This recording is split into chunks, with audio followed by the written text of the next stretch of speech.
Gang, gang. All right. Right after the music, I'll do a little intro, and then we'll hop into it. Okay. Is that recorded? Yeah. Where is it? There's these headphones. Cool.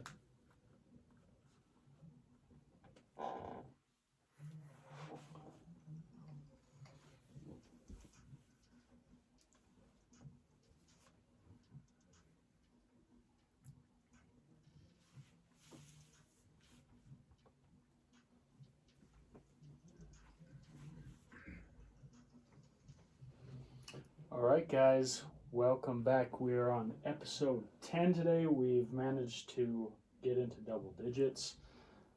Today we have a special guest. This is of Stone and Clay. I'm your host, Taylor Church. Very excited about our guest today. He is a longtime friend. He is a YouTuber, a van dweller, a former roommate, a friend above all else. Weston Gleave. Weston, thanks for coming on the show. It's great to be here. Yeah. I feel like we have so many things to talk about because you're the kind of friend that we always just get lunch and talk for like 3 hours and then realize we've completely wasted the day. But it's a good time. Yeah, but it's not a waste. It's not a waste. Can you remember the very first time that we met? Where were we? What were we doing? Here's the It's first a little time murky for I me. believe that I ever saw Tay Church. I used to live at a house up Yeah. at the Y. Yeah. We used to throw parties there. There's 10 of us dudes in this house. Had a sweet view. Yeah. Basketball court in the back. But I'm pretty sure it was a little shindig that we had. Remember you brought up a little girl? Not a little girl. You were there with a friend. Okay. We know the friend. I won't mention names. Oh, okay. She might have red hair. Okay. Okay. Gotcha. So yeah, I think that's the first time I ever saw you. Okay. Yeah. And we had mutual friends like Mhm. Ryan. Yeah. And and after that, honestly, I was kind of like, who's this guy? Yeah. I kind of viewed you as competition. To be Okay, honest, I was okay. kind of like, who's this guy competing? You just with had me? a little alpha male in a you. little bit. I was just like, I don't know this guy yet, Yeah. but he seems chill. Yeah. Just reading the room. And then it just kind of seems like after that we had run into each other a few times, and then just got to chatting. And I can't remember the exact point when we became friends. Yeah. But it's like I just kept seeing you around social events and stuff like that. Yeah. I feel like one of the first times we actually hung out was maybe that 4th of July when we were hanging out at the Social Like, Sev. I remember that. With your cousin and Yeah. Ryan. We got a good little photo of all of us. Yeah, at yeah. that. Yeah. But anyways, fast forward a couple of years later, we end up living together. We lived together. We started a little YouTube. It's Text true. talk. You know what? Let me. Sometimes I forget about this. Yeah. Let me put out a major shout out to our boy Weston. Weston got me like excited and motivated about putting out content. Good. Because you were always into the kind of, maybe not filmmaking, but video work, videography. Definitely. And I remember that first time we made my first YouTube video. Yeah. We were just messing around in the backyard and we were chatting, and you're like, dude, hold on, I'm gonna record this. Yeah. And it's still like my most played YouTube video. It turned out really well. We Yeah. had a lot of fun things to say. Yeah. Very relatable to anybody in the Utah County scene. Right. And so, yeah, and you've, over the years, you've been, you've had your times where you've gone up and down, but you've put out a lot of content. Put out a lot of content, and it's funny, my first YouTube video with Whip TV Yeah. was my most viewed video. Well, my second most viewed video too, but Yeah. to this day it has over 1 million views. Yeah. It's called Kiss or Dollar, just on BYU campus, and that one just hit. Yeah. Had a few help, but it's interesting how your first video also is your most viewed. Yeah. I don't know what that is. Well, and I haven't put as much attention into YouTube as I need to. Yeah. I just don't have a big following, so it's hard to have any of my videos go big, right? Well, you know what it is? We just need to collaborate with bigger, Right. bigger and better. Sure. Yeah, you had some collaborations. I had some collaborations. And so yeah, your videos kind of went like that mini viral. Yep. Where you get 100,000 views, 1 million views, or whatever. My first one, I think people were excited, and so Yeah. all my network shared it and everything, and so it's still only I don't even think it has 10,000 views. It probably has 9,000 views or something. Still pretty good though. But anyways, yeah, over the past 2 or 3 years, I feel like you've dabbled in a lot of what I like about you, and I think it's because I feel similarly. Yeah. Is we have a lot of things that we're passionate about. Totally. And a lot of things that we feel moved to act upon creatively, I think. Yeah. And we're both in different spaces, but you know, like you, if you follow, what's your YouTube channel you're doing now? So my newest focus is Let's Get Real with Weston Gleave. Okay. And here's the focus of it. It's revealing truth through stories, real life stories through people, and questioning everything. Right. Not just gonna have my head in the sand, just like, no, la, la, la, la. I'm not here listening to what's out there because this is what I know to be true. Yeah. Socrates said something to the extent of the unquestioned life isn't worth living. Right. And I love that. I'm like, yeah, question everything, question viewpoints on government, religion, how you're feeling it. And really what got me to that point is some heavy depression that I've gone through, right? Yeah. When I thought I was living my life in a way that I should have. And then the depression hit and it made me kind of reevaluate, okay, you know, how should I be living my life? And I used to be on a search for happiness. Yeah. That's a big search. Now, on that search, I found, hey, I think I'm more so on a search for wholeness, meaning everything's not for truth. Yeah. And that means everything isn't sunshine and rainbows, right? Just like the weather can change. It's cold outside right now. There's snow, but there's fall and autumn. And it's just, hey, embrace everything for what it is and just enjoy it for what it is. Right. You know, like even my depression episodes, it's like, what did I have to learn from it? Mm-hmm. Which I learned a lot. You learn a lot through trials, more so than anything else. But it makes me so grateful to, like right now, I'm so happy. I'm energetic. I'm grateful, and we're having a good conversation. And one last thing I was going to say is now my life, I used to think a lot of it was based off of finances and this and that and the other. Mm-hmm. My metric now is, am I having a good relationship and a good experience? Yeah. And right now, chatting with you is an excellent on both of those things. Right.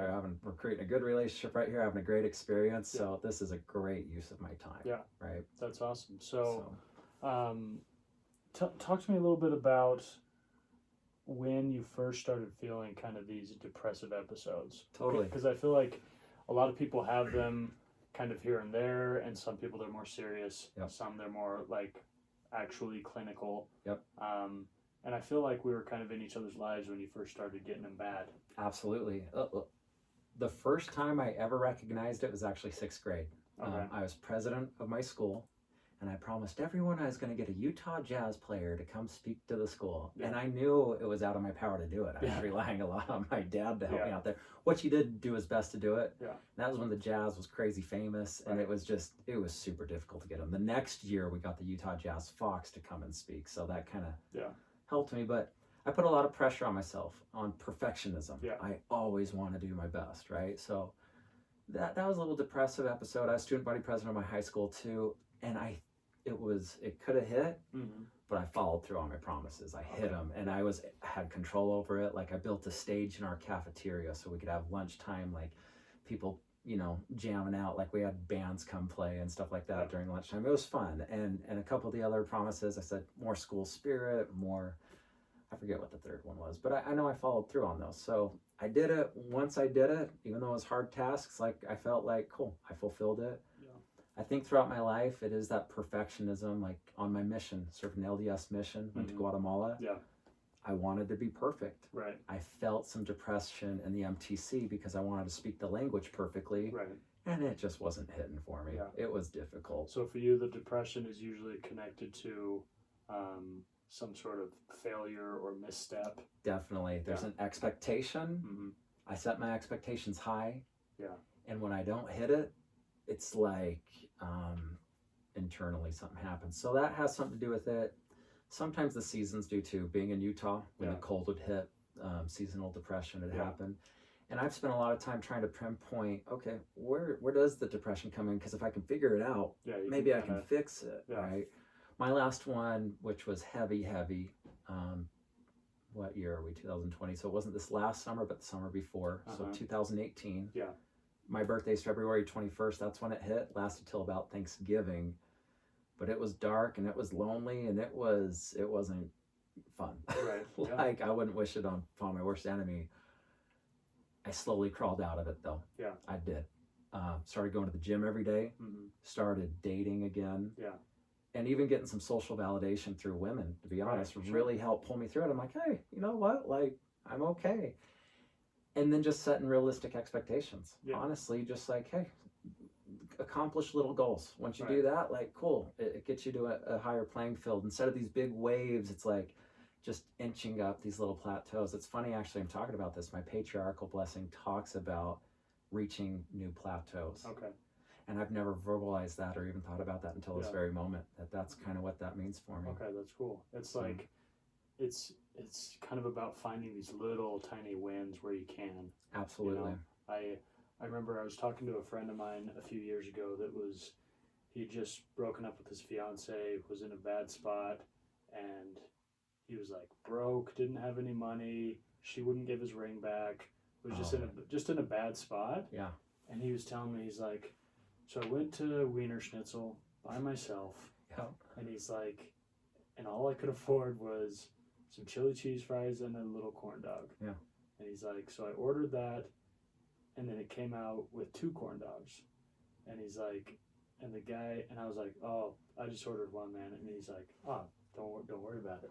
Cool. And he's like, bro, in that moment, that corn dog was the best thing I had in my life. I love it. You know? Yeah. But he was able, you know, obviously was kind of joking around, but he was able to kind of see some little nugget of goodness in his crappy life. Yeah. You know? And when you're feeling it, it's hard to see those. But I think if you can kind of open your eyes and realize they're everywhere.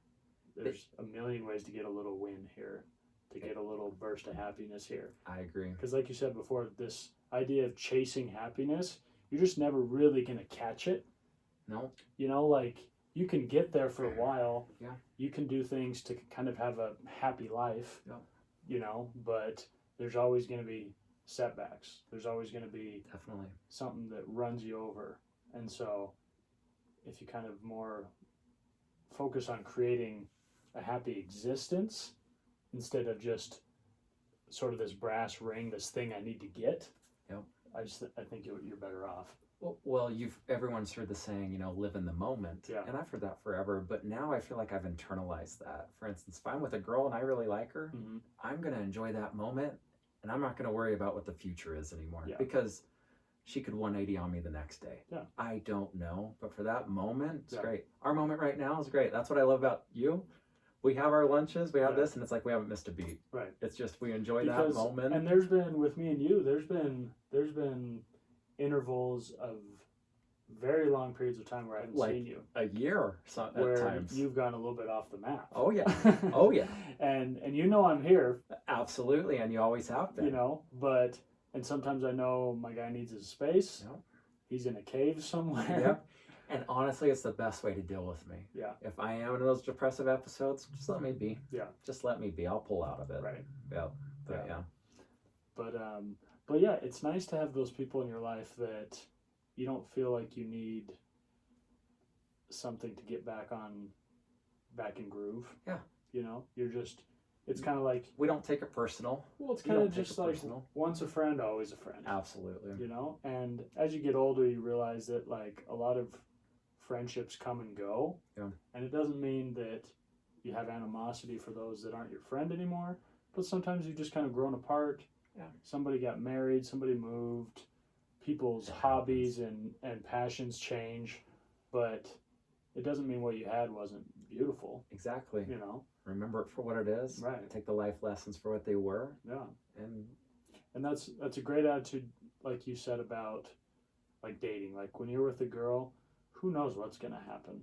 Like, who knows? Obviously, the reason you're dating is probably because you're searching for someone to care about, to be in love with, maybe marry someday, right? Absolutely. But we have little power over that, especially in the beginning. Yeah. So it's like, why not just enjoy yourself, enjoy that moment, Yeah. Like, that may be all you ever have with her, you know? Might be all you have.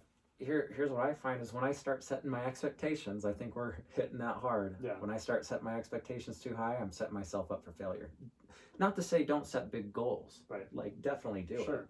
There's certain things that are in your control. Yeah. Certain things that aren't. A few months ago, one thing that was in my control that I just was clear as day, I'm like, I have control over going to the gym every day and working out every day and being healthy. I have control over that. Yeah. I started hitting it hard. I had a little chub, A you little know? pooch. A lot of that's melted off since then, and it's been good. You Yeah. know, worked hard at it, and that's something in my control and something I can be proud of. Yeah. Right. You can be persuasive. You can do certain things with other people, but sometimes they have their free agency too. Yeah. Right? So It's true. Do you feel like you struggle with comparing yourself to people around you? I did. Okay. I did. Mm-hmm.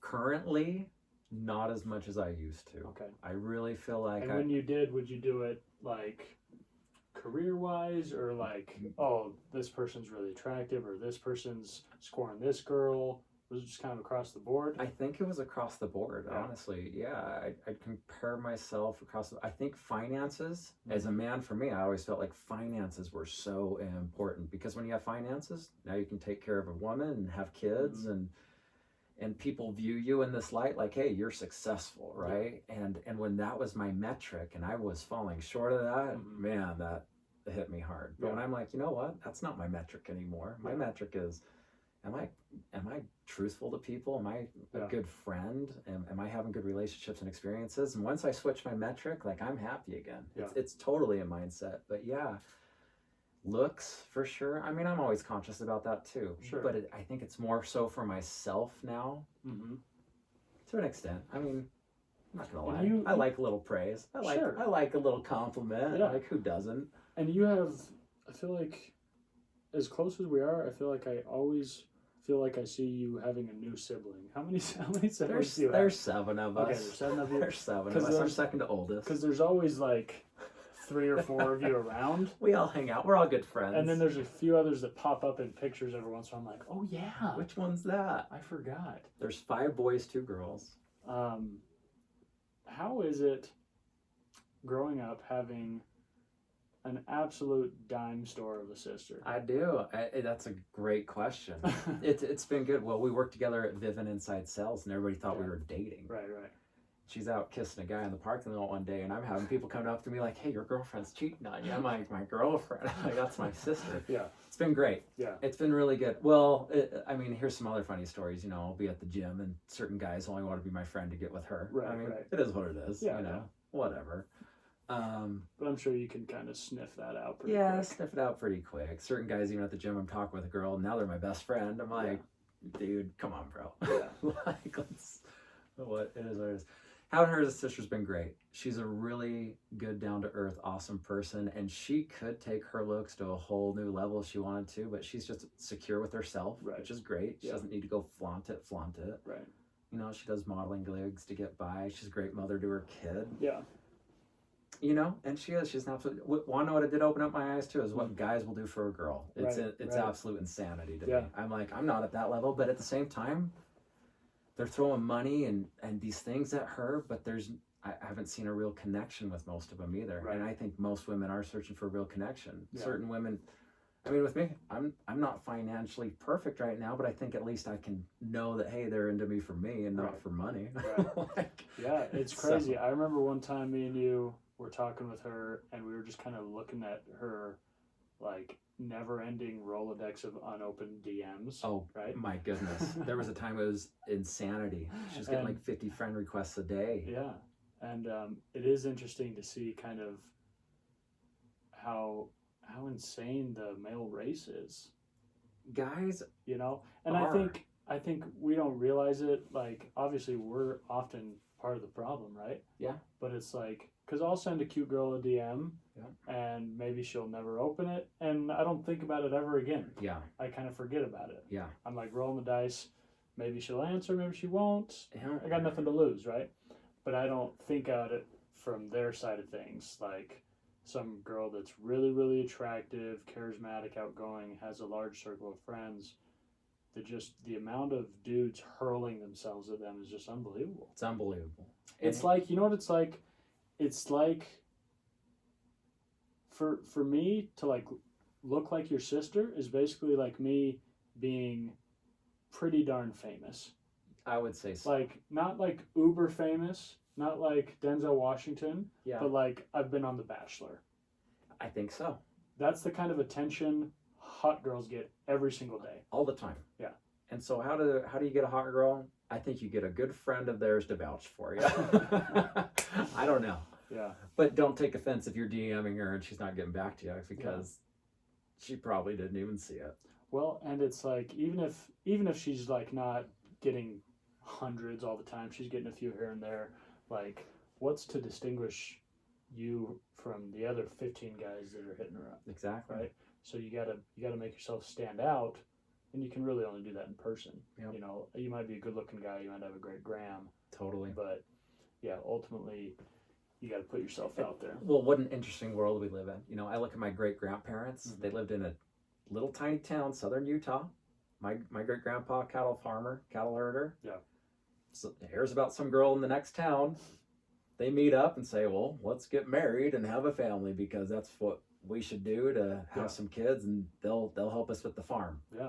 Done. Nowadays, how many social media platforms are there? How many dating apps are there? Yeah. It's really the problem with us is there's just so many choices out there. Yeah. It's hard to pick and choose, and Yeah, we're always looking grass is greener on the other side. Yeah, it's the paradox of choice, and it's both sides are struggling with it.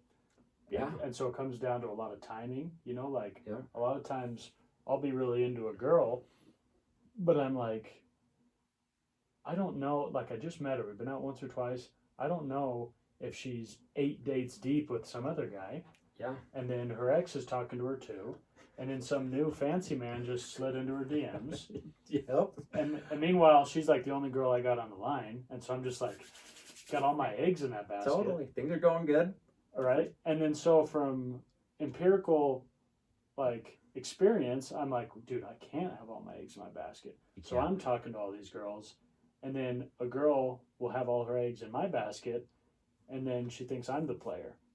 And I'm just like, I'm just trying to keep up. You're just trying to figure it out. My dad has a good saying with this. Yeah. And as much as I'm like, because when I'm into girl, I don't like this philosophy. But he said he had a BYU professor, had the ABC method. Mm-hmm. He's like, you got your girl that's an A, you have one that's a B, one that's a C. Mm-hmm. The C one might become an A later on down the road. Yeah. But it's just like having a few, especially at the get-go, to start. Now, the test of time tests all. So over time, you're going to figure out who's good here.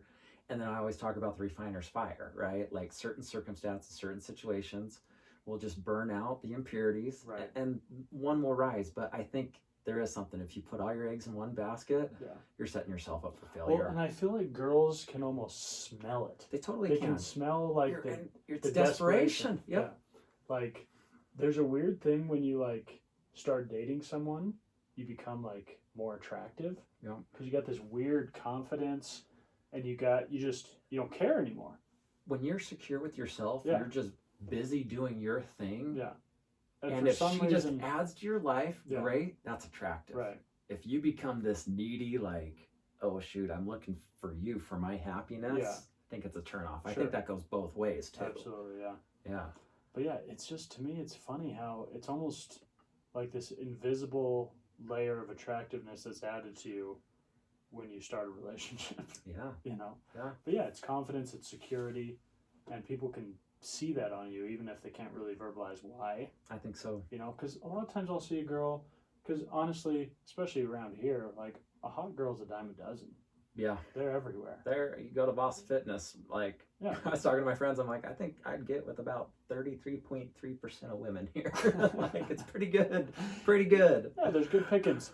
But it's like, every once in a while you see a girl, and you're just like, dude, I don't know what it is, but I need to talk to this human being. Yeah. And it's not necessarily like her body's all time, or her face is just blowing you out of the water. It's just some, like, ineffable thing you can't really figure out. Totally. Yeah, so maybe it's... Well, and here's the other thing, too. So, sure, I'm looking to date, but truly, I'm not always looking to date too. Sometimes I'm just looking for that girl or even that guy. I'm just talking. I'm a friendly person. Right. Truly am. Like, I just like to talk to people. Yeah. Right. I like to know their story, see what they're doing, Yeah. maybe help them out some way or the other. I think sometimes it's hard though with certain women that I'm not into when I give them the time and attention, because they're not getting it from everybody. Right. To kind of cling on, and it's hard to find the line.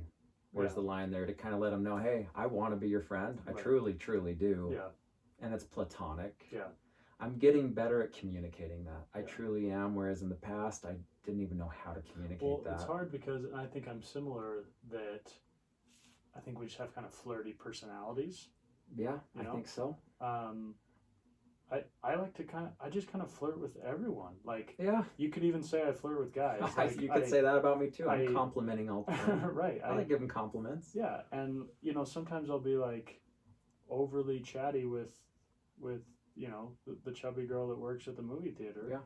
And part of it's like, I know she's not getting a lot of attention elsewhere. She needs a friend. But it's kind of a tightrope walk, because you don't want her to think something's going to happen that isn't. You don't want her to.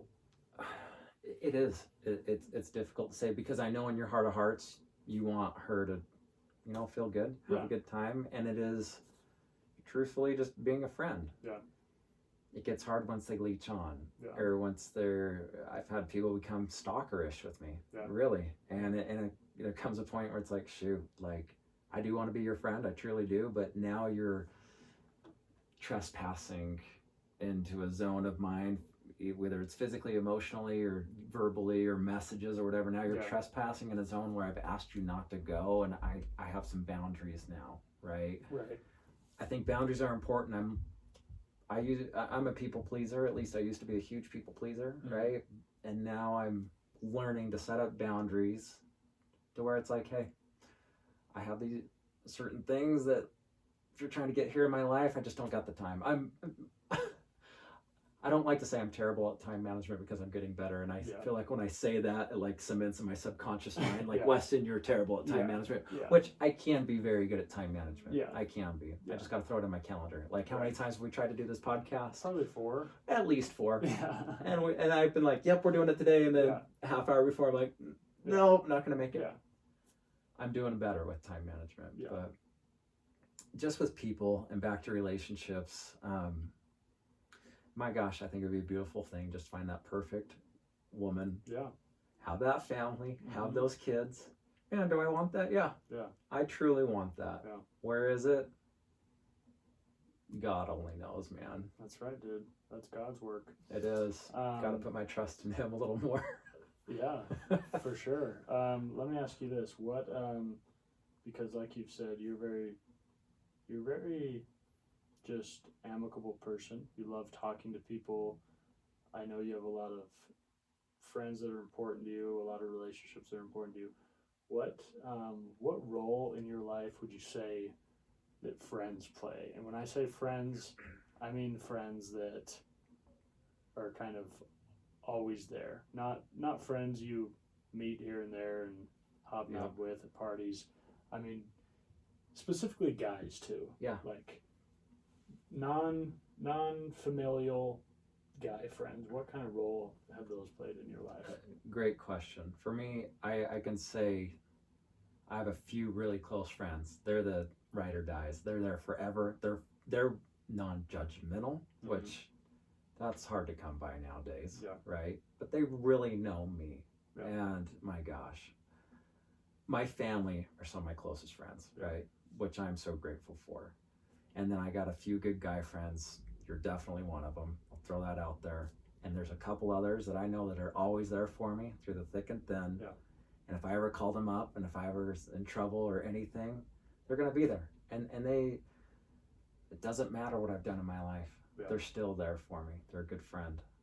They've played huge roles because they've been able to talk through me through things, and I can talk to you and a few others about anything and everything. Yeah. And I can just ask you questions or philosophize about certain things and just go down certain roads that I can't go down with certain people because they just won't understand. Right. That's just how it is, or I'll feel judged, or I'll feel really vulnerable. Mm-hmm. Really vulnerable. I can't get super vulnerable with everybody out there. I'd like to, but that's just like one of those things I figured out boundaries too. I had a YouTube channel back in the day called Weston's World where it was all about being super vulnerable. Yeah. That had some pros and cons for me because I felt kind of attacked on certain ends and kind of judged on others. Yeah. And I think being that open with everyone in the world probably isn't the smartest thing, but to have my few core friends, it's nice to be that way. And nice to get some advice, especially when I'm figuring out life or figuring out girls or figuring out dating or figuring out my belief system and whatever that might be. It's nice to have that core group of friends to kind of be my core. Yeah, I mean, I won't get into the details because it was kind of personal, but me and you had a chat in the mall, in the food court, and we were both teared up, just talking about serious stuff. I'll talk where I got teared up, because I think that's important. I was telling you about my depression episodes, and I said, look, Tay, when I started living my life against everything I was taught, I started getting better and happier and this and that. And I can't explain that to you. But I'm like, it's not that I feel good talking about that right now, but I said, but when I start talking about some of the beliefs, some of my core beliefs, you know, in Christ or God or this and that, I'm like, a good feeling comes. I'm like, I can't deny that good feeling either. And when I know in that moment, when I said that, like, I got emotional. And I'm like, you know, I don't know why I've gone through what I've gone through. I truly don't. Yeah. But I do know there's certain things where I'll get a feeling. And it is a feeling. I can't logically explain it with my five senses, but there's a feeling. It's emotion.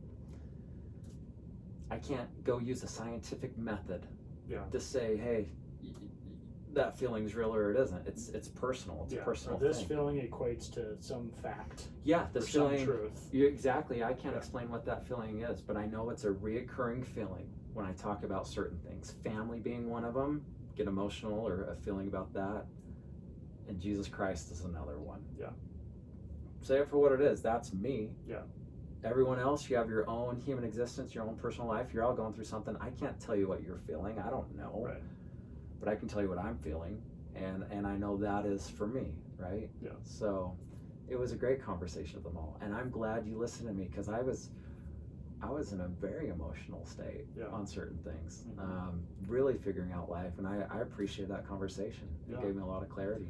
Well, it's interesting. There's so many things that I think we kind of inherently know about ourselves and about our life and what we're doing, but just saying them out loud to a friend, to a sounding board, sometimes it illuminates things for us. Absolutely. Because if you remember, I didn't say much.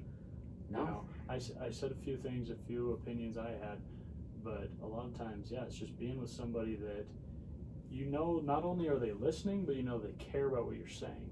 Totally. Because kind of going back to vulnerability, I'm a huge proponent of it, and I always tell people I'm an open book, but then I find myself like not wanting to divulge things. But the reason is it's an insecurity of me thinking, well, that person doesn't care.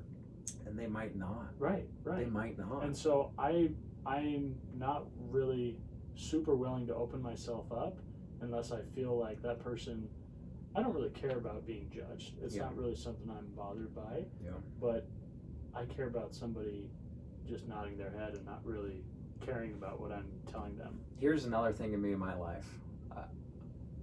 Say it for what it is. I feel like I'm a pretty trusting person because I feel like I'm a very honest person. And what I've learned is there's some people out there that just are not honest and they're not trusting, but they'll get as much information out of you as they possibly can to use it against you. Sure. And I've learned that the hard way multiple times, where people have gotten information from me, used me for what they wanted me to be, told me everything I wanted to hear, and then over time it tells me like they got that information, they got what they wanted out of me, they used me on certain things, and it wasn't for my best interest and it didn't help me out. I'm a big student of the book Think and Grow Rich by Napoleon Hill. It actually talks about holding on to your secrets. Yeah. It does. Let people talk, let people say things. There's certain secrets, just don't divulge. Right. Go work them out, and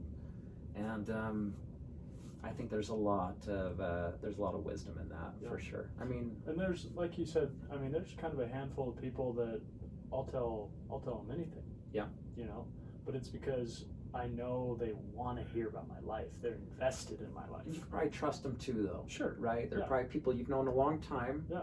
You can trust them. Yeah. Which I think's smart. Yeah. Yeah. Sometimes I meet new people and I tell them certain things and I'm like, I don't even know you. Like, shoot.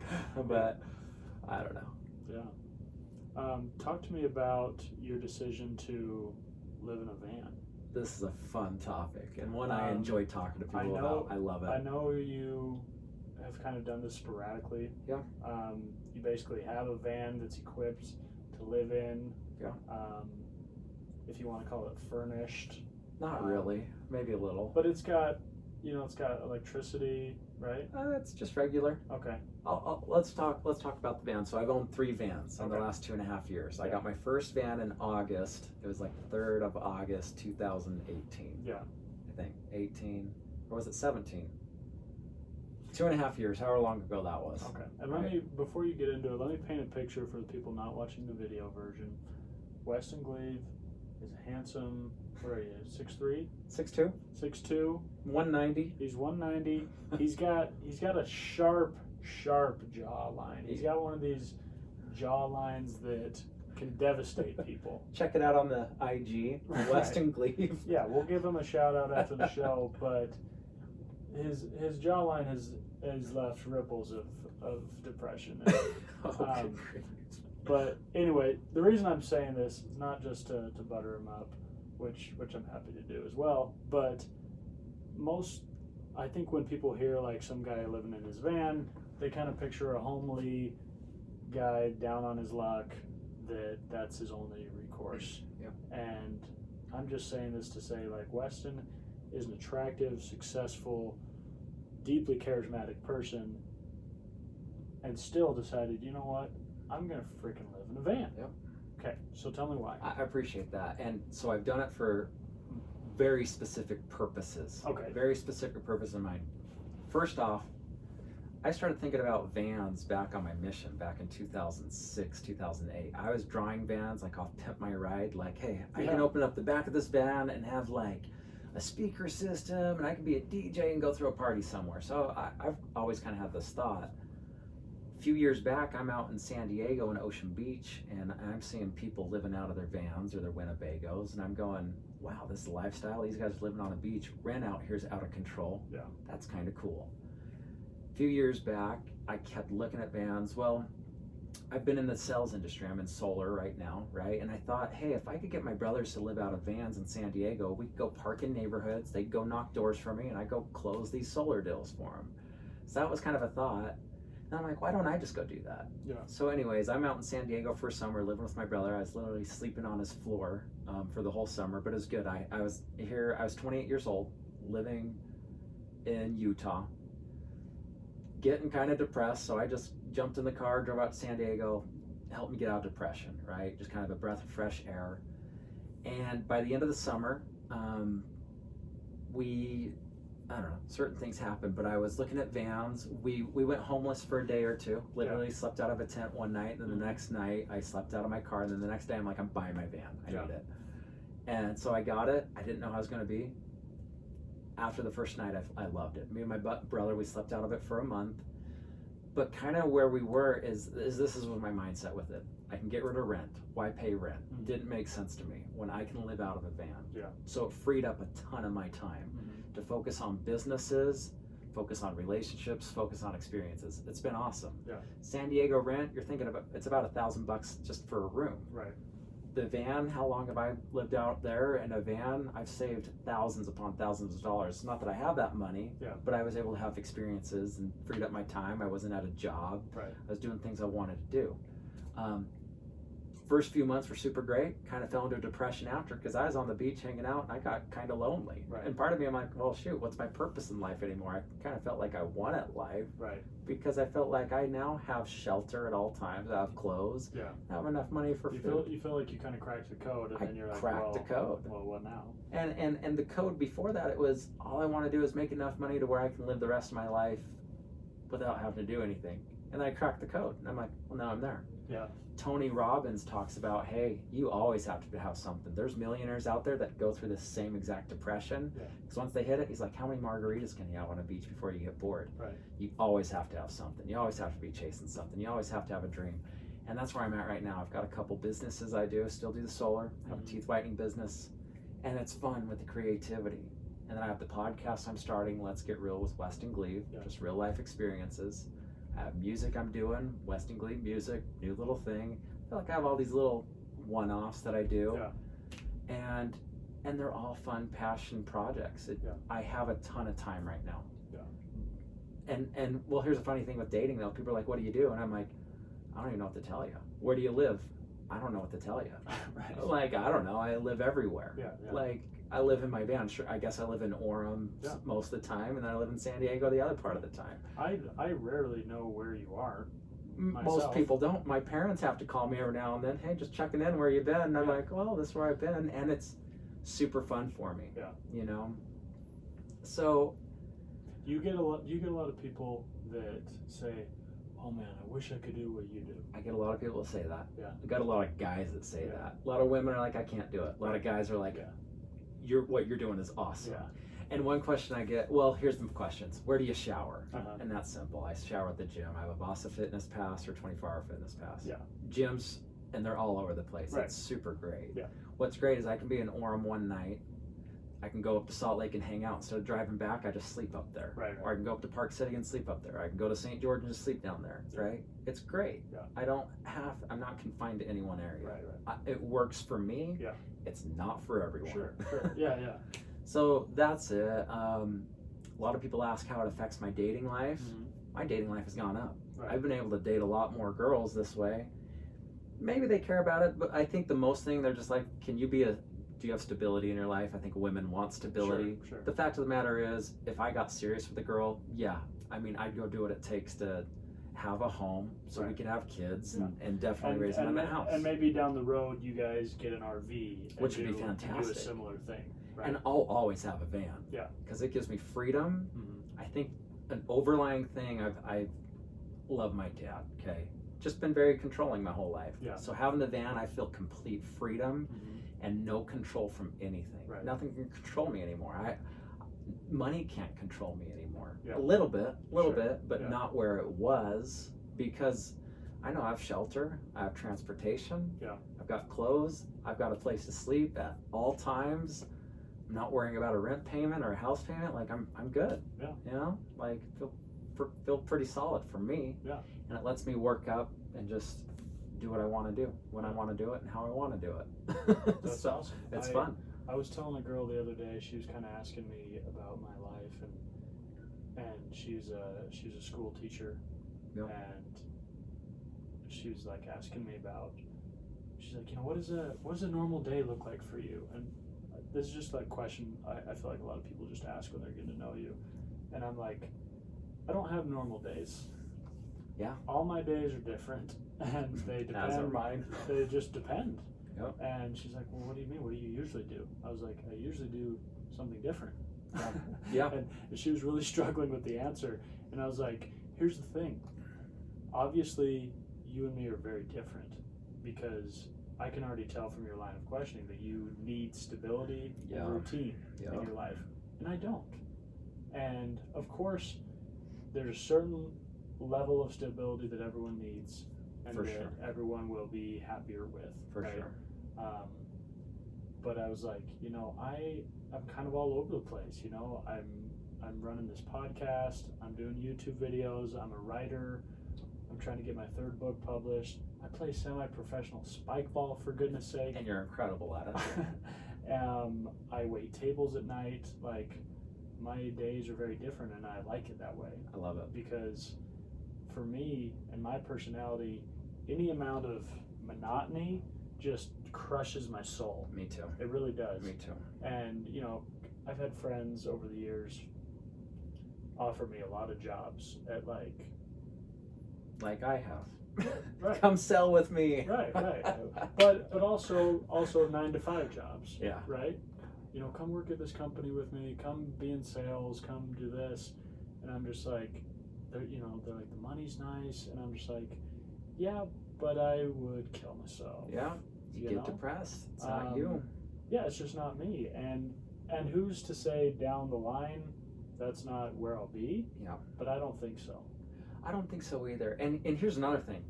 So I just took the Myers-Briggs personality type test. There's 16 different personality types, and I'm what's called an ENFP-A. Yeah. So it's what's called a campaigner. Mm-hmm. I'm like an Ellen DeGeneres, Jimmy Fallon, Conan O'Brien type personality. It's just, it's kind of a free-thinking personality, kind of somebody that's personable, right? And there's certain things that I'm just not confined to. Now, there's certain people where my personality type freaks them out. Right.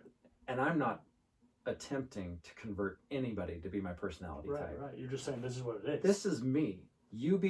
I'll let you be you. Yeah. Just let me be me. Right. And trust me. Right. Things are going to get along just great. This world would be so boring if everyone was just like me. Right. Like, it'd be terrible. It would be chaos. But me and you, we like change. We like to mix things up. Mm-hmm. And it's great. And you know what? I'm not for everybody. Yeah. Just like the girl questioning you. No. You're probably just not for her, and that's fine. She needs some 9-to-5er. Right. Maybe and maybe not. Maybe she can be open to the idea. Yeah, I don't know. But it's like, I think a lot of people, a lot of girls I've encountered, they're not used to that type of personality. So at first they don't really know what to do with it. Well, a lot of people ask me about my time. What do you do in a day? When can I hang out with you? I'm like, honestly, I'm project oriented. Right. I have projects going on. Yeah. But I'm flexible. I can just move this here or this here and this here. It'd be very difficult for me to go to a 9-to-5 job again. Yeah. Very difficult.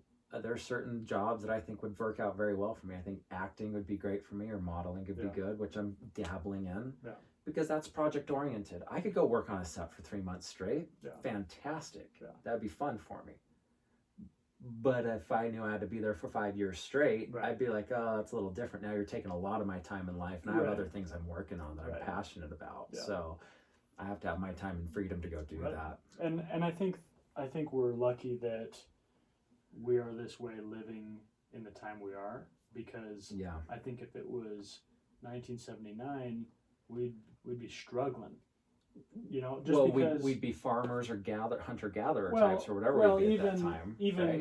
You know, there's been artists and creatives since the beginning of time, but you know, back in the 60s, 70s, 80s, 90s even, like, you just have to be uber talented, have a lot of luck, and hopefully you can make it. True. Nowadays, with the internet, you can self-brand, self-market any skill or talent you have. Absolutely. And so for you, whether it's your music, you know, you might not be the next John Mayer, you might not ever tour, you might not ever actually put out albums, but you could make money with your music. And it's possible. And here's the bottom line. I'm passionate about music. Right. I personally love it. Whether people like it or not, I love it. Right. So it's like, you're going to do it. Crucify me, burn me, tell me it's terrible. Right. I love it. Yeah. And that's the same thing. I'm going to get better at it. That's the same thing with me and, you know, this podcast. Yeah. You know, right now, the podcast is growing, getting new followers all the time, new listens, new downloads, but it's not huge yet. Yeah. But I love it, and so I'm going to do it. It's fun until my heart stops. And I love that. And I'm going to write books until I can't think anymore. If there's anything I can inspire people to do, it's to figure out exactly what you love to do and just do it. Yeah. Regardless of what anybody says or thinks. And people get so easily discouraged because of a little bit of failure. You're going to get failure. But even like, I've gotten to the point where I'm fully expecting failure. If you're not failing, you're not doing something. You're not doing anything. I'm fully expecting to fail in every avenue and just seeing it as, okay, frick, I got to readjust this. I got to start doing this and change and evolve and get better. And don't look at it like, okay, if I fail this many times, I got to give it up. I got to quit. It might happen. You know? This is what I'll say. I have a little secret for everybody listening. I'm not going to give away the whole secret. But it's Think and Grow Rich. There's 13 steps. Mm-hmm. I can assure you, if you follow those 13 steps, if you have a desire that's true enough, that's burning enough, you'll be successful. It'll happen. Yeah. It has the roadmap, how to obtain it. Yeah. So if anybody out there wants it bad enough, just go read the book Think and Grow Rich. Yeah. You'll figure it out. And it's so interesting because there are a lot of people that just aren't aren't creative minds naturally. No. You know, they might be extremely intelligent, creative in their certain fields, but they don't have the desire to make content, to put out art, to put out stuff, you know. Different personality But type. for me, if I don't do that, I'm just going to die. And you will. If you're not growing, if you're not doing that, Yeah. I agree. Your soul will just wither away. Yeah, you could throw me into a consulting firm. I'm making millions of dollars a year, and at first it would be awesome because I never had that kind of money. Yep. But after a while, yeah, I'm just gonna feel dead inside. I would too.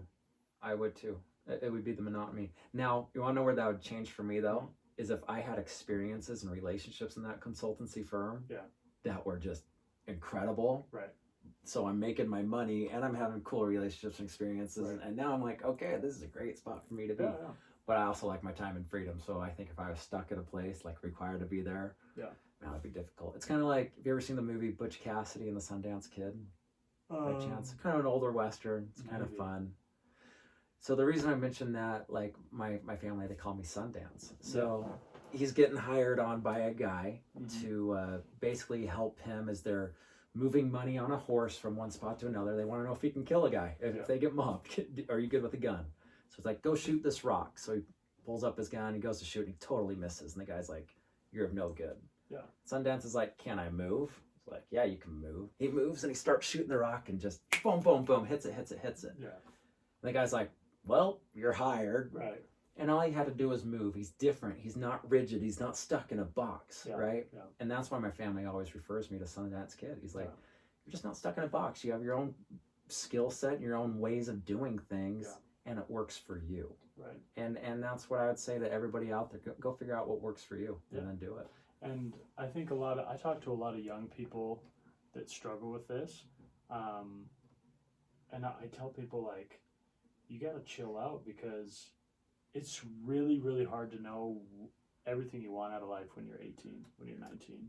Difficult. When you're 22. I just thought I had everything figured out at and that so age. did I. So did I. I was going to go on the mission. I was going to get right back. I was going to get married. I was going to have the kids, which a lot of my friends did. Yeah. Just hasn't happened for me yet. Well, and even passions, like, I've talked about this before on the podcast, but I wanted to coach high school basketball, teach history, maybe write some historical stuff, and that was it. That was my vision of a beautiful life. Yeah. And there's many aspects of that I would still enjoy today, but I got into writing and I got into, this podcast form, this weird thing that didn't even really exist back then. Yeah. And Spikeball, another thing that didn't really exist. Didn't back exist then, a few years ago. That wasn't big, at least. And so I have all these new loves and passions that I had no way of knowing about when I was 20 years old. Yeah. And so I think a lot of people, freshmen in college, people just out of their parents' home, maybe back from an LDS mission, maybe back from an internship, they're stressed out because they want to start their life now. Totally. And I'm telling you, you can't be afraid to change lanes. You can't be. Because you can't just be like, well, I'm not going to know till I'm 30, so I'm not going to do anything. Totally. Right? You got to do something. Totally. Go do something. Like, go figure it out. Trial and error. People always joke about, or not joke, people always talk about, like, oh, well, Mark Zuckerberg, Bill Gates, they didn't graduate. I'm like, well, dude, they went to Harvard and they went to MIT and they were, doing things. They absolutely were. Maybe they didn't finish because they had other things that were more important or more pressing, but you can't just wander and hope that a passion hits you in the face.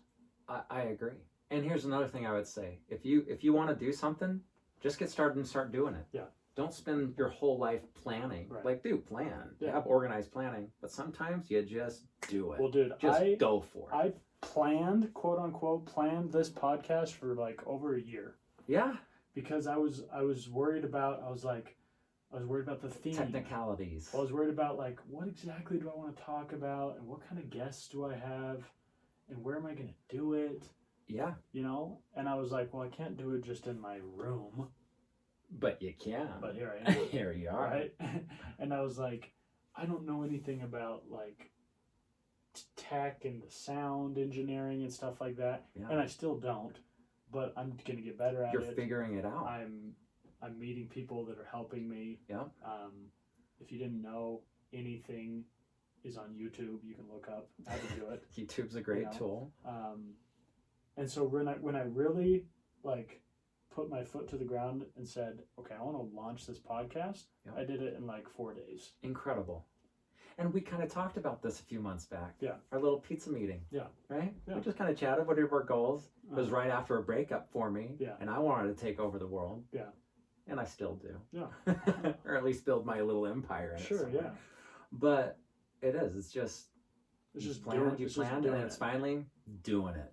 Yeah. Take your thoughts, have thoughts. Thoughts can become real things. Yeah. This is a real thing now. Here's an example from me. I started teeth whitening business, San Diego, a few years back. Didn't really know everything I was doing. Jumped into it. And I came to Utah, started my own little thing. Didn't know what I was doing. I was just painting the walls. I didn't know how to paint. I was redoing the whole thing. Didn't know everything, but I just went for it. Yeah. Did that thing fail? I wouldn't call it a complete failure. Yeah. Because I learned so much from it. I hit a depression at the time, so I couldn't hold on to it forever. But what did I learn? I need to get good people around me. Mm-hmm. In order to have something sustainable, it'd be good to have what they call a mastermind alliance and Think and Grow Rich of like-minded individuals to help support. Yeah. Need some synergy, need some things. I'm so grateful for that experience. I learned how to do a business on my own, and I just went for it. I went through the motions, and I learned so much. Right. And now I've got a fairly successful one going on in Provo now. Yeah. Right. A few of them failed, but now I've got something that's working. Well, you can't get obsessed with whatever you're doing being perfect.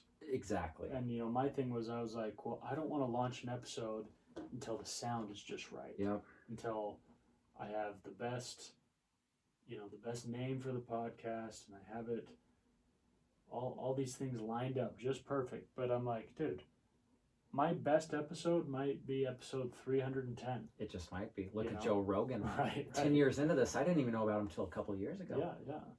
And so, I'm not pretending that I'm the next Joe Rogan, but it's like you can learn something from a guy like him that's so prolific. Yes. It's like he's just putting stuff out there, and he's become, he was just kind of like a comedian that was on Fear Factor. Yeah. And was, moderately famous. Yeah. But he decided that podcasting was going to be his thing, and no one was going to do it better than him. And he does a great job. And he does his own thing. He does freaking 4-hour episodes. Oh, yeah. But he puts out more episodes than anybody. Yeah. Well, I look a lot of these successful guys. Gary Vaynerchuk, right? Yeah. He's been around forever, too. Uh-huh. I just heard about him a couple of years ago. Yeah. And he's a master of what he does. He's great. Yeah. A lot of those social media influencers. Yeah. Tony Robbins. Right. Very successful. How long's he been around? Forever. Yeah. And he's persistent, and he's still doing it. Yeah. So that's another thing. Just be persistent. Don't give up. Yeah. Keep going. Keep going. I love that Tony Robbins said in an interview, and a lot of people think he's too, I don't know, gimmicky or whatever, but I love him. I like him too. I think he's awesome. I don't think he's perfect, but again, underlying tone of this podcast is perfectionism setting you up for failure. Right. But he said when he first started, he wanted to do public speaking. He wanted to help people. He wanted to do seminars and trainings and stuff like that. And so he was talking to his mentor, and his mentor is like, look, to be good at this, you got to do it a lot. You got to get your 10,000 hours. You got to become a master of it. So he's like, you got to do one every single week. Yeah. And so he heard that, and he's like, you know what? If that's what it's going to take, I'm going to do 2 seminars a day for 7 days a week. Awesome. And he did that for like the first year or so. I love that. And he just got so much better, so much faster than everyone else out there. Love it. So he said, well, I might not be the best speaker. I might not be the smartest person, but I can work harder than everybody else. I love it. And so I kind of internalized that, and it's like, and I'm, of course, I have a long way to go to really internalize that, but I just love that idea of like, okay, this is kind of what you have to do to maybe make it. Yep. I'm just going to triple that. Well, I love 10x it. Practice. Mm-hmm. I started playing basketball again a couple months ago. Yeah. Okay. Doing okay. But it's been practice. And then here I am playing the other night, and a few things are coming on the list. I was crushing it the other night. Yeah. And you know what? 2 months ago I was doing okay, but now I'm at a whole nother level just because I've been practicing. There's something to be said about that. Yeah. Something to be said about Tony Robbins doing his thing. So going back, hey, if you're going to do something, plan it, organize it, and then just go for it. Right. But then practice. So many comedians, I hear him talk about Bill Burr, one of my favorites, but he talks about this, they're always going to just these podunk comedy clubs working out content. Right, they do it for about a year and a half, 2 years. They're working out so much content, and then finally they figure out what works and what doesn't. Yeah. And they know that's the process. It's trial and error, and then they go and they do their Netflix special. I think that's a beautiful thing. Yeah. I think there's a lot to be said with that. So yeah, you do practice. You're going to figure out certain talents and abilities that you have that just really shine as well, right? I mean, me on the basketball court, I'm not the best 3-pointer, so I'm not going to keep shooting threes all game long because I'm a team player, right? But I'm crazy good at rebounding, and I'm good at assists, and I'm good at pick and rolling and all that kind of stuff too. So I figure out what works for me, and then I do it. Just like the comedians, they figure out what works, and then they do it. Yeah. So yeah, I have a lot of because I'm crazy into the spike ball world, and the competitive scene of spike ball has been around basically since 2013. That's longer than I thought. Yeah, it came along a little before that on the grassroots level, but really they started doing national tournaments and everything 2013. Yeah.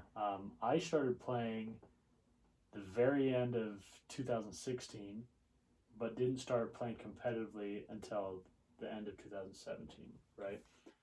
But here's the thing, a lot of these young guys I practice with and play with and meet, because I'll go teach spike ball at high schools and middle schools, and we'll have pickup where we just have kind of anyone and everyone who likes to play come out. And so I meet a lot of young kids in high school that love spike ball.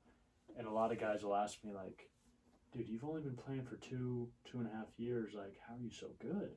And I'm like, well, dude, I've played in 54 tournaments in 2.5 years. Yeah.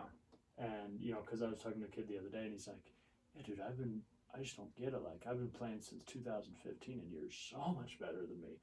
And I was like, well, skill set aside, like, I might have some certain natural abilities that are, make me better equipped to get better faster. Yeah. Right?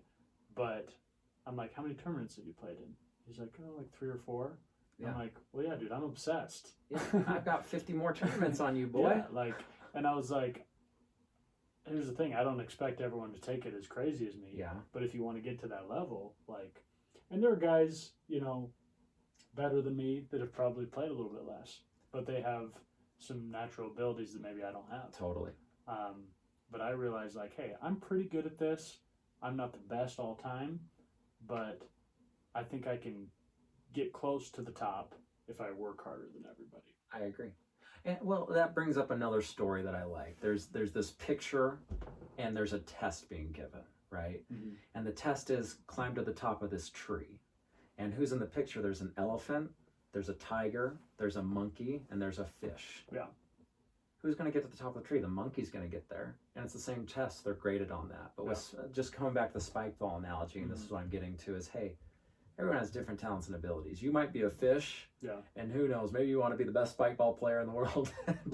just take a real good look at yourself and just be like, you can do that. Go do it, but you might be better equipped to do something else, right? Let's be real with yourself. Yeah, it's like if I decided I wanted to be the all-time MMA fighter.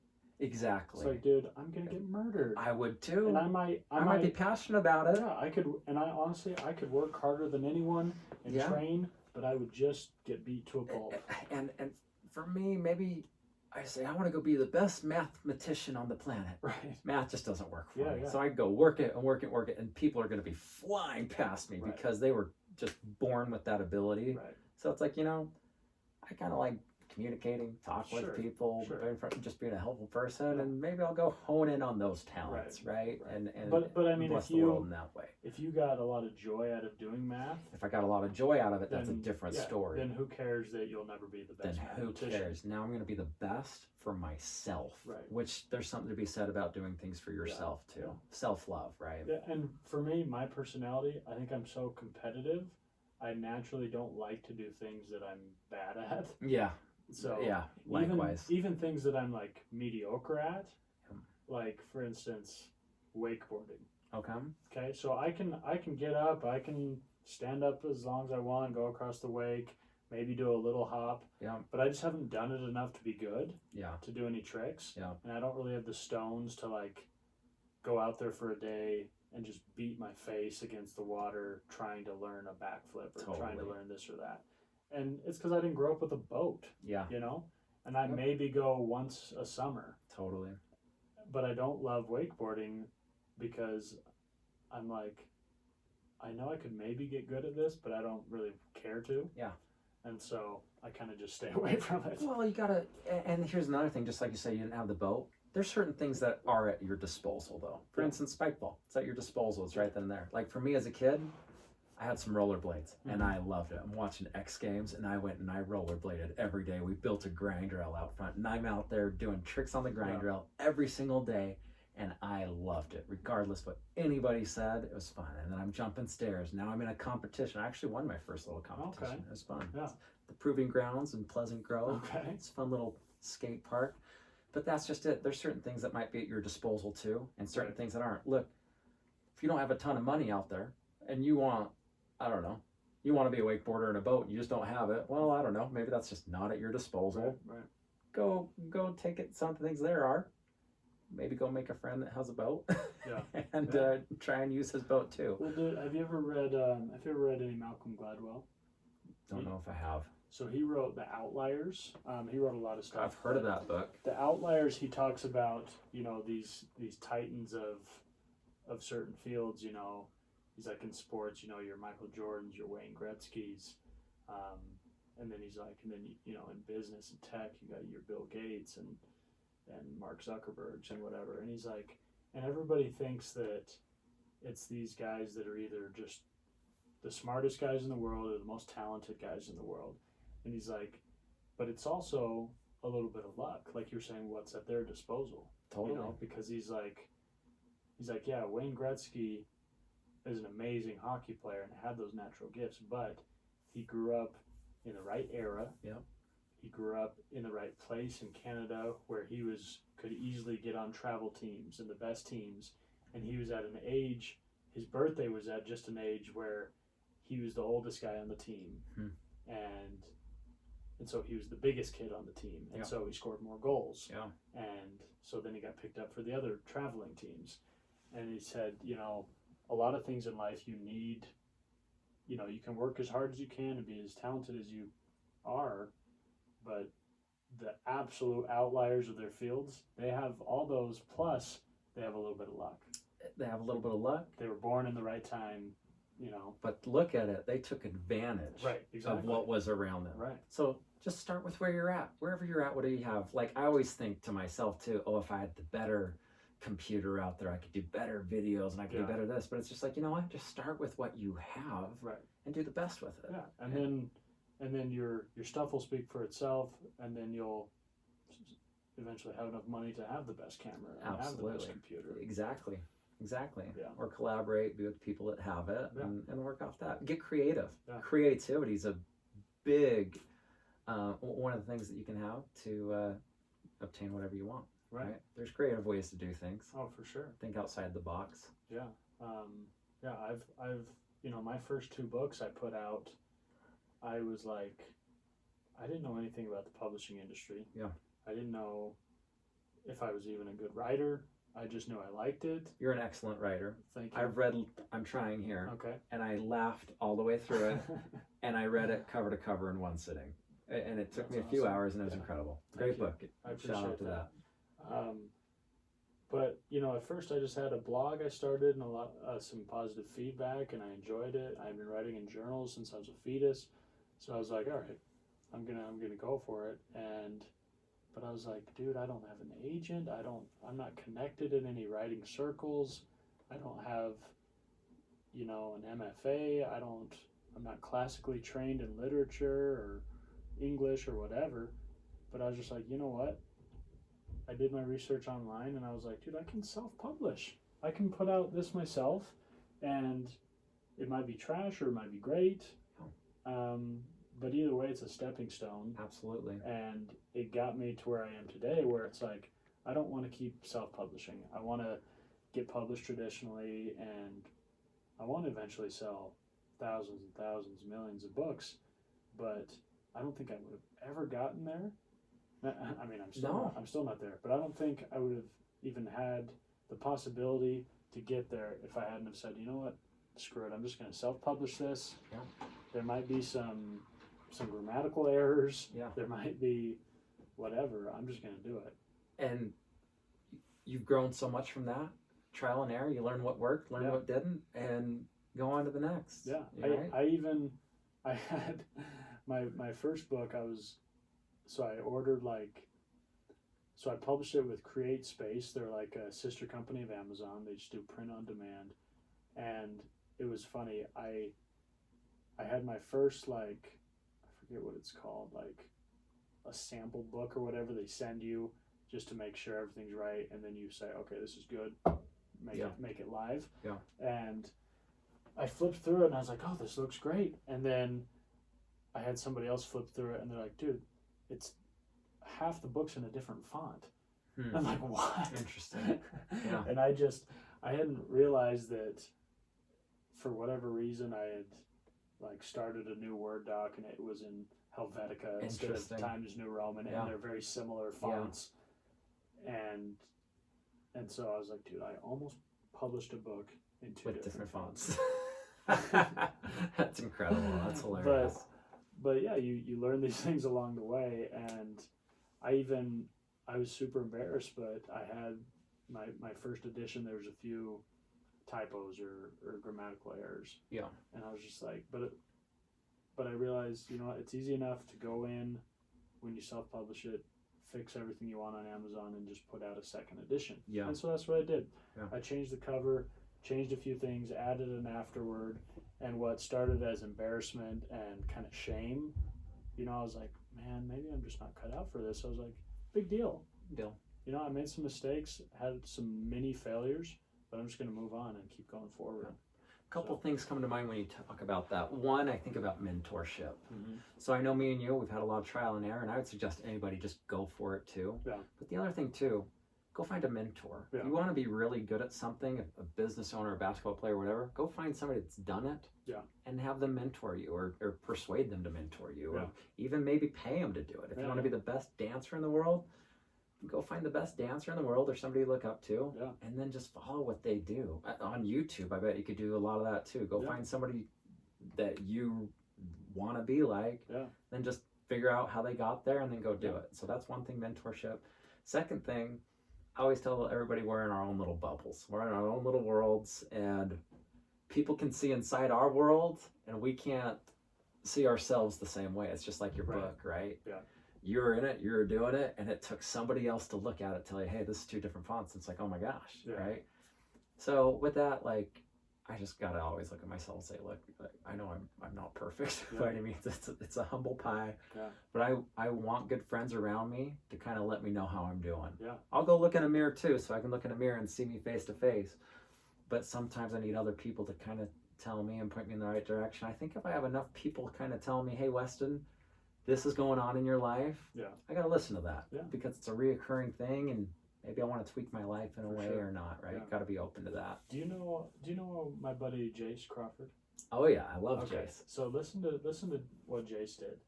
Jace had a phase where he was obsessed with the guitar. Okay. And he was pretty good at it, but he was kind of all about just acoustic stuff. Okay. And he really liked this guy named Andy McKee. Okay. You know who that is? Mm-hmm.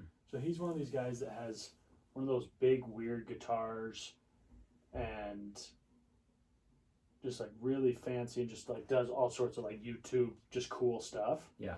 And my buddy was obsessed with it, and he wanted to get better at it, and he was a guitar minor, and he taught guitar lessons and everything.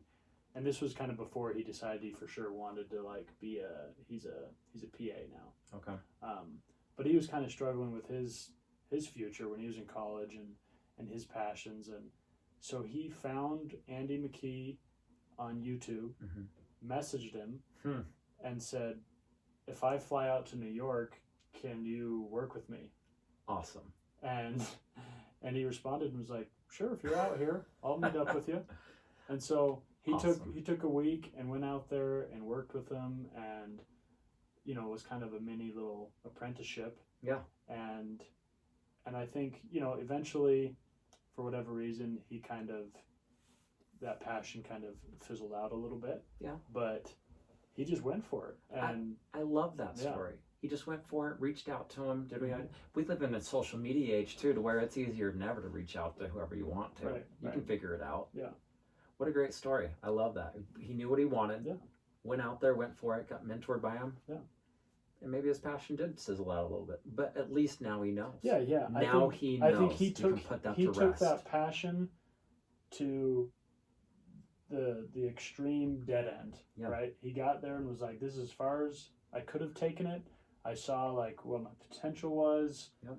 And I think he still enjoys playing every now and then, but he'll never forget that experience. I love that. And there are certain things I know I have. Just as Weston Gleave, I just need to know. Yeah. I need to know for myself, and I'm not going to let anybody tell me. I'm just going to go for it, because I need to know for myself if I have this talent ability or not. And I might have some friends and family that tell me, Weston, you either have it or you don't. Right. I don't believe them all the time. Yeah. I take it with a grain of salt. I think they got a pretty good idea of where I'm at with life. Right. And I think they can coach me in the right direction. And they've given me a lot of opinions. Yeah. But opinions are... Everyone has an opinion, right? Like the thing Grow Rich says, once you've made a definite decision, run with it. And trust those that are closest around you, that are like-minded, and everyone else, they'll give you multitudes of opinions, but you'll never reach your goal if you listen to everybody's opinion. Yeah. Figure out what you want to do, go for it. Just like Jace did, good for him. Yeah. Weston, when you're hanging out with chicks, when you're putting yourself out there, what are your all-time like turn-offs? Like a girl, like what a girl does, and I'm talking about in terms of personality. Okay. Something you see that a girl says or does that you're just like, dude, I can't hang. Really good question. Here's one. Even my dad talks about this. He's like, here's a sure sign. Like if you pick up on this. Doesn't go away, it just is, and it's negativity. Yeah. And it's them talking bad about a roommate or a friend or a mom or a dad, and it's the food's gross, this is gross, this is bad, and like it's cancerous. Right. Yeah. And you can pick up on that pretty quickly with somebody, and that's just something. I'm a firm believer of positivity. Not that everything's positive and happy and sunshine and rainbows all the time. Like let's be real too. But I think there's something to be said with that. The second thing, and time will tell this, but just honesty. Like an honest woman is very attractive. Do you feel like you can tell pretty quick if a girl is an honest person? I wish I could. Yeah. I wish I could. I think that's one where time will tell. There's certain things where you're just going to see them, how they interact with you, friends, family, how they talk about people, what they do. Little things are dead giveaways too. Like for instance, you walk with somebody, if they litter, to me, probably won't say anything, but I'll probably mental note like, I'm not that kind of person. I'm the kind of person, if I see litter, I'm gonna go pick it up and throw it away. Right. Like there's just little telltale signs, and truth is in the details too. Like little nitpicky things or little things you might pick up on and be like, you might be this way on a bigger scale too. Whatever those might be. Turn-offs, bad hygiene. I don't get that a lot, but if you're bad hygiene, just messy all the time. I'm a mess myself. Don't get me wrong. Sure, but you live in a van. And I'm pretty minimal. But it's a mess. Just I'm doing my best to organize. I truly am. But it's like take care of yourself. Yeah, is one of the things. I don't run into that very often though. Right. But that's something for me. It's like if you have good hygiene, you take care of yourself. I figure you're probably taking care of other things in your life too. Sure. Yeah. Sometimes I have this, and I might be wrong on this, but I think the way you look on the outside could be kind of how you're feeling on the inside too. Yeah. Uh-huh. And so a good, happy countenance on the outside, or physically looking good, or physically fit. Yeah. I think that tells a lot about a person, what they're doing. I think they're consciously living a lifestyle and just thinking about a lifestyle and doing it consciously. I think a lot of people are reactive. They just kind of let life happen to them. Mm-hmm. And if you're that kind of a person, I don't know. I don't know if you might. Here's one: victim personality. Big turn off. Everything's always happening to you. Woe is me. Yeah. Everything hates me. Everything's against me. It's this person. This is why my life sucks. This is why this isn't working. Yeah. And sometimes that kind of person, I think you just gotta look from within and say, you know what can I change? Yeah. And I guarantee you, if you change whatever's inside of you, everything around you that's going wrong might start going right. Right. Yeah. And I have to do that for myself too. Hey, Weston, if things aren't going right in your life, what can I change personally to make it go right? Yeah, because it's almost ridiculous to just think that life should be fair. It's ridiculous. Or to think that you're going to suddenly reach a point where just everything is fine now. Yeah. You know, like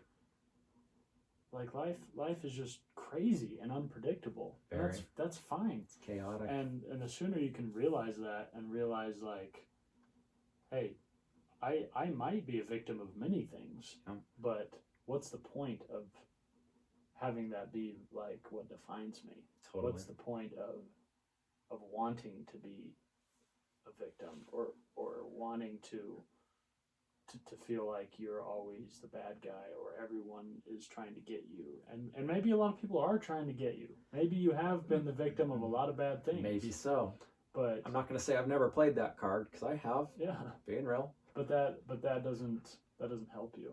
No. You know, it's almost like kind of like you were saying earlier. You're like, I don't want to say that I'm bad at time management. Right? It's almost like a self-fulfilling prophecy. It kind of is. It's sometimes like, you plant those seeds. Yeah. Gotta reword and use better vocabulary. Yeah, and that goes back to what you're saying about being with a girl that's just very negative. Yes. Like, I'm the same way. I can't. It's just draining to me. Here's another huge thing. Mm-hmm. Huge. This might be number one for me. Yeah. It's a selfless attitude, very attractive, versus selfish. Mm-hmm. And I've had girls where it's like, what are you doing for me? What trip are you taking on for me? When's the last date you taking me on? And I kind of look at them like, what's the last thing you've done for me? Yeah. How about this? I did this for you and this for you and this for you and this for you. Yeah. Not that I'm keeping a tally mark. Right.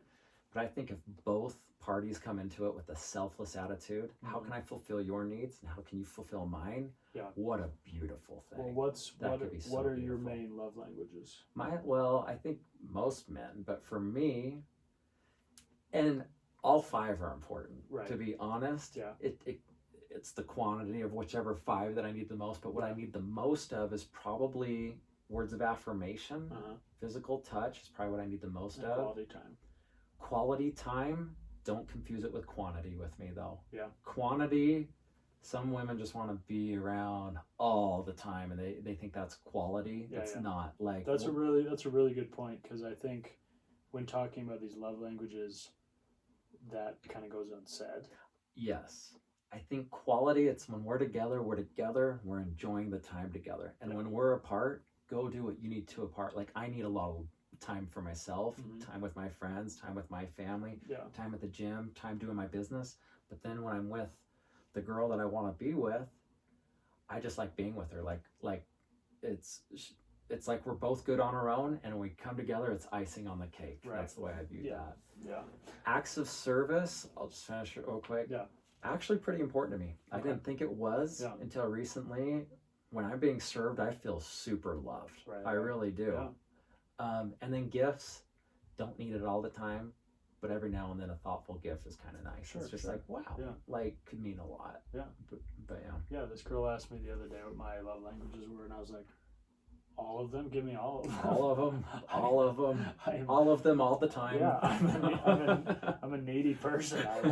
I need to be coddled and loved and be told that I'm beautiful at all times. Yeah, I do. I like to be, like I've told you, I kind of date older women, kind of know, people know that. I'd like to find somebody more around my age just because I have a family. Yeah. But what I like about older women is they're very nurturing. They've kind of been through life to kind of understand where I'm going they're through. Motherly. Oh my gosh, they are mothers. They are. They usually are mothers. And part of me, they just melt me, and I feel super loved by them, and I enjoy that. Yeah. And they're usually non-judgmental, right, usually super kind, yeah, and I love that. I think those are some great qualities, something I'm looking for. Yeah, for sure. Something I'd enjoy to have long term. Yeah, for sure. You have any questions for me, Wes? I was thinking about that earlier. I know this is kind of your podcast. Nothing pops up right now. Nothing pops up. Let's do another podcast. Yeah, we'll do one on my show. Yeah, and I'll be asking you a lot of questions because on my show it's called Let's Get Real with Weston Gleave. Right? We'll get real. We'll get real. I'm going to ask you a lot of the same questions you asked me, and I want to know a lot about your life on that podcast. Yeah. Yeah, this has been good because I think a lot of times, even though me and you dive into deep conversations all the time, it's kind of fun to have a format where that's our purpose. We just kind of want to talk about a handful of things, and we don't really have a conversational agenda, I guess. Yeah. But yeah, let me end asking you one more thing. Okay. Are you 31 or 32? 32. I turned 33 February 21st. Okay. 2020. This is the year, baby. A beautiful age. I want you to close your eyes. I want you to do an exercise with me. All right. This is fun. Okay. I want you to go back to when you were 21 years old. Okay. And I want you to, with all the knowledge you have now, all the experience you have now, I want you to give 21-year-old Weston some advice. I love this. And I want you to be genuine, but I want this basically to be advice for all the young people out there, right? Yeah. Because I a lot of times will have younger kids ask me for advice or ask me like, what's one thing you would tell me if you could go back and do it all again? And it really gets me thinking.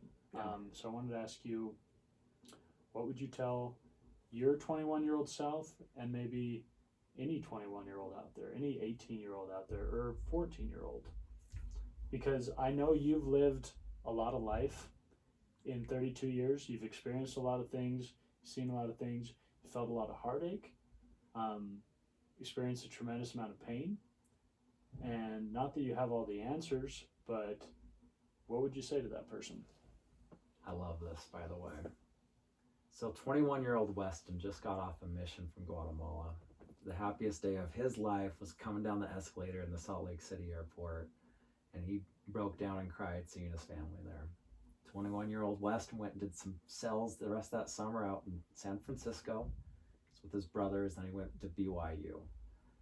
And 21-year-old Weston was seeking for a wife and a family, and he wanted to be really good at whatever it is he was doing. And this is the advice I'd have for 21-year-old Weston. Weston, you're doing all the right things the way it's been told to you. You've been doing it. Good job. But don't be so hard on yourself. You don't need to be perfect. And as much as you think that you're not judging others, I can assure you, you are.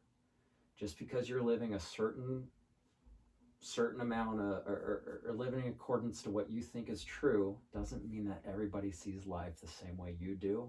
And I promise you, it's okay.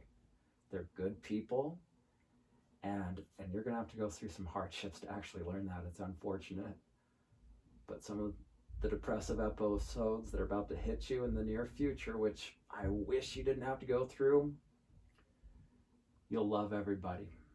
You'll be a lot less judgmental, and you're going to be kind. And I'm sorry you're going to have to go through those trials, but you'll work through it. They're going to be hard. And everyone else out there listening, hey, life does get tough. You've maybe been told things from a religious or government or family view and certain things that just aren't making sense to you. Life's going to give you a lot of lessons. What I can say is there is the golden rule. It's do unto others of you as you would have done unto you. And I think love is such a powerful word, and love could truly unite the whole world. I was just talking with a buddy, and I have this saying of, hey, I truly believe if we could communicate at a perfect level, that there was no misunderstandings amongst us, I think this world would be a much better place. But we have language barriers. We have so many barriers that prevent us from communicating perfectly. I just realized that everyone's probably doing their best, and everybody sees life just differently, and that's okay. That's life. The variety of life. What do they call it? The spice of life is the variety of life. Like, I'm grateful for the variety, and it makes life fun and interesting, and just live life by that. There's hard things that are going to come at life. Take it for what they are. Bottom line, be a good person. Be good, do good, follow your passions. And hey, if you haven't taken a personality test, go out there, take one, and then figure out what your personality's best at, and maybe focus on your talents and abilities. I suggest the Myers-Briggs personality test. It's a great one. You can find a free one online. I think go do that.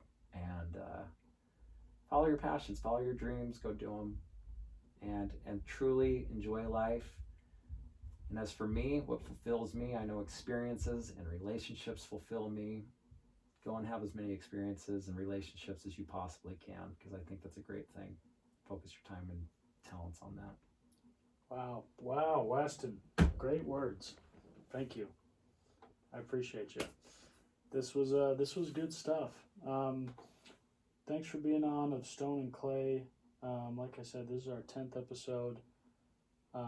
Weston's probably the closest friend I've had on the cast so far, so this was a lot of fun.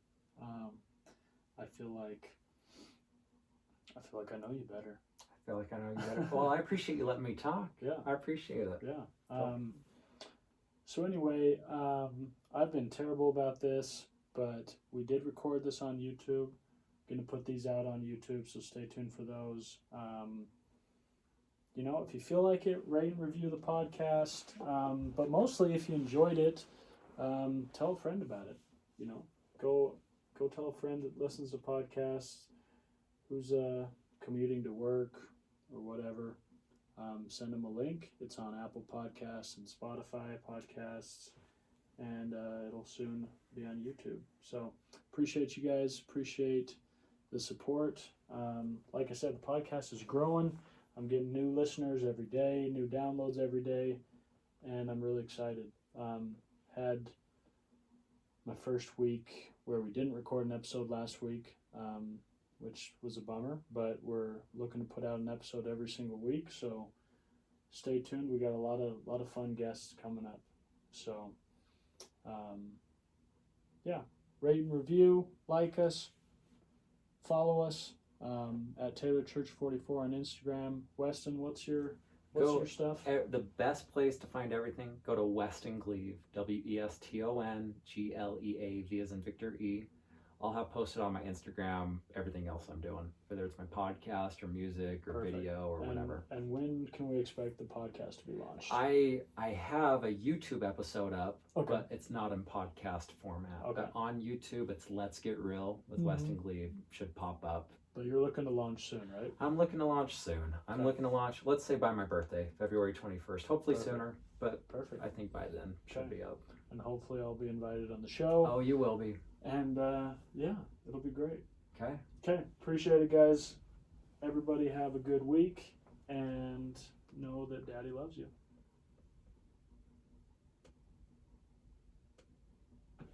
Awesome. Perfect. Awesome. That was fun. That was good stuff, man. That was really good stuff. It truly was. Yeah. That's a good one. Yeah, it's fun because you don't really, a lot of these episodes just kind of form a theme as you go. Yeah. And I think we had some underlying themes in that. I think our underlying theme had to do with perfectionism. Yeah. And that was a great theme to have. Yeah. I really think a lot of people need to hear that. But it's cool because it's hard to be like, hey, Weston, I want us to talk about perfectionism. Let's talk for an hour and a half. Yeah, it is hard. It's just not as organic. I think that was super organic. I loved that you had a few questions in there, and then we just talked, and it was natural. Yeah. It's awesome. Yeah. It's really, really good. This is going to be a good one. This is a great one. Yeah. I think people like this. Yeah, and I think there's some gold in here too. Yeah, that if people really hear is. it, I think people will have some aha moments. well, I think you gave. Well, we can stop recording. Well, this. that's all right. This But is going.